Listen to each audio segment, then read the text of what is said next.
สบายดีเนาะมื้อนี้มาพบกับไอทีอยากบอกรายการเนาะมื้อนี้เราสิมาแนะนำวิธีเนาะการกดไลค์เนาะการกดไลค์มันกดไลค์บ่ให้หมู่บ่ได้คือว่าเรากดไลค์ตัวนี้ไปลองเบิ่งเนาะ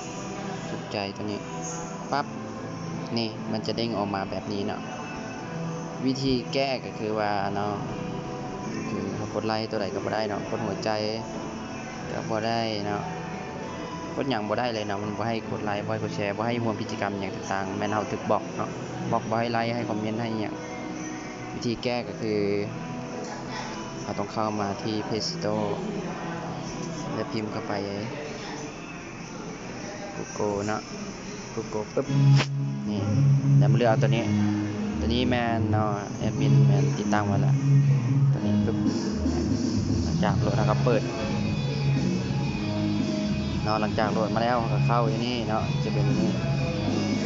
กดเข้าไปปึ๊บพิมพ์เข้าไปเนาะ Facebook เนาะปึ๊บ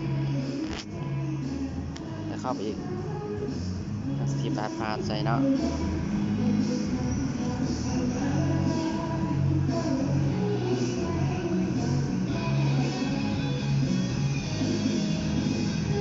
เข้าสู่ระบบไปเลยเนาะ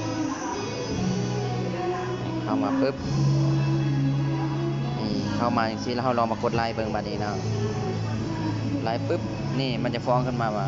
คุณถูกจับกันชั่วคราวเนาะไม่ให้การ